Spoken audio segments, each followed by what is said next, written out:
ಸಿದ್ದರಾಮಯ್ಯ 2.5 ವರ್ಷ ಸಿಎಂ ಅಂತ ಹೇಳಿಲ್ಲ. ನಮ್ಮ ದೃಷ್ಟಿಯಲ್ಲಿ ಸಿದ್ದರಾಮಯ್ಯ 5 ವರ್ಷನೇ ಸಿಎಂ. ಇನ್ನು ಸಿದ್ದರಾಮಯ್ಯ ಯಾವಾಗಲೂ ಕೂಡ 2.5 ವರ್ಷ ನಾನು ಸಿಎಂ ಅಂತ ಹೇಳಿಲ್ಲ. ಈಗ ನಮ್ಮ ದೃಷ್ಟಿಯಲ್ಲಿ ಸಿದ್ದರಾಮಯ್ಯನವರು 5 ವರ್ಷ ಸಿಎಂ ಆಗಿರ್ತಾರೆ. ಬೆಂಗಳೂರಿನಲ್ಲಿ ಗೃಹ ಸಚಿವ ಜಿ ಪರಮೇಶ್ವರ್ ಹೇಳಿಕೆಯನ್ನ ನೀಡಿದ್ದಾರೆ. ಏನೇ ಇದ್ರೂ ಕೂಡ ಹೈಕಮಾಂಡ್ ತೀರ್ಮಾನವನ್ನ ಮಾಡುತ್ತದೆ. ನಾಯಕತ್ವ ಗೊಂದಲವನ್ನ ವರಿಷ್ಠರು ಬಗೆಹರಿಸಬೇಕು. ದಲಿತರು ಸಿಎಂ ಆಗ್ಲಿ ಅನ್ನೋ ಒತ್ತಾಯದಲ್ಲಿ ತಪ್ಪೇನಿದೆ?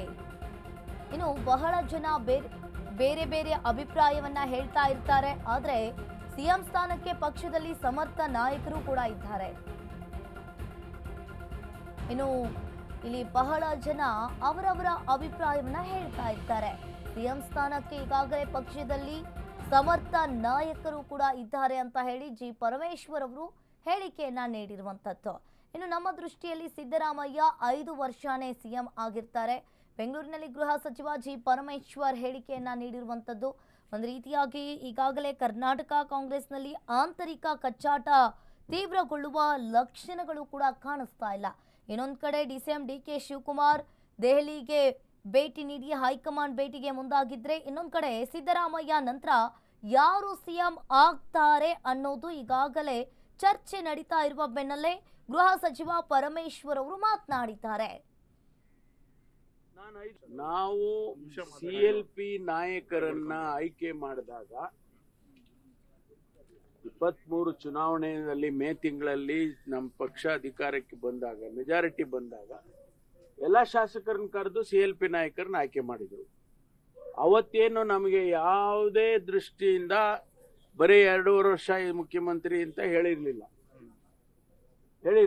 ನಮ್ಗೆ ಹೈಕಮಾಂಡ್ನವರು ಅವತ್ತು ಆಯ್ಕೆ ಮಾಡಿದಾಗ ಸಿದ್ದರಾಮಯ್ಯನವರು ಸಿಎಲ್ಪಿ ನಾಯಕರು ಅಂತ ಘೋಷಣೆ ಮಾಡಿದ್ರೆ ಬಿಟ್ರೆ ಸಮಯ ನಿಗದಿ ಮಾಡಿರ್ಲಿಲ್ಲ. ಈ ಮಧ್ಯದಲ್ಲಿ ಏನೇನೋ ಅದೆಲ್ಲ ಬೆಳವಣಿಗೆಗಳು ನಮಗಂತೂ ಏನು ಗೊತ್ತಿಲ್ಲ. ನಮ್ಮ ದೃಷ್ಟಿನಲ್ಲಿ ನಾವು ಆಯ್ಕೆ ಮಾಡಿರೋದು ಸಿದ್ದರಾಮಯ್ಯನವ್ರನ್ನ ನೀವು 5 ವರ್ಷ ಮುಖ್ಯಮಂತ್ರಿಗಳಾಗಿರಿಯಪ್ಪ ಅಂತ ಮಾಡಿದೀವಿ. ಅದ್ರ ಮೇಲೆ ಹೈಕಮಾಂಡ್ ಏನ್ ತೀರ್ಮಾನ ಮಾಡುತ್ತೋ ಅದನ್ನ ಒಪ್ಕೊಳ್ತೀವಿ ನಾವು.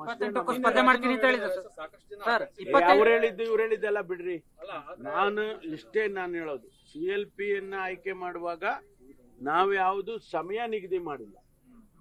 ಮಧ್ಯದಲ್ಲಿ ಹೈಕಮಾಂಡ್ನವ್ರು ಏನಾದ್ರು ತೀರ್ಮಾನ ಮಾಡಿದ್ರೆ ಅದು ಅವ್ರಿಗೆ ಬಿಟ್ಟಿರೋದು, ನಾವು ಹೇಳಕ್ಕಾಗತ್ತಾ?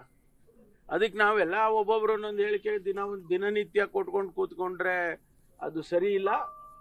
ಹೈಕಮಾಂಡ್ನವ್ರು ಏನು ತೀರ್ಮಾನ ಮಾಡ್ತಾರೆ ಅದಕ್ಕೆ ಎಲ್ಲರೂ ಬದ್ಧವಾಗಿದ್ವಿ. ಸಿದ್ದರಾಮಯ್ಯನವರು ನಿನ್ನೆ ಇಂಟರ್ವ್ಯೂನಲ್ಲಿ ಅದನ್ನೇ ಹೇಳಿದ್ದಾರೆ. ಹೈಕಮಾಂಡ್ ಒಪ್ಪಿದ್ರೆ ನಾನು 5 ವರ್ಷನೂ ನಾನೇ ಮುಖ್ಯಮಂತ್ರಿ ಆಗಿರ್ತೀನಿ ಅಂತ ಹೇಳಿದ್ದಾರೆ. ನಾವು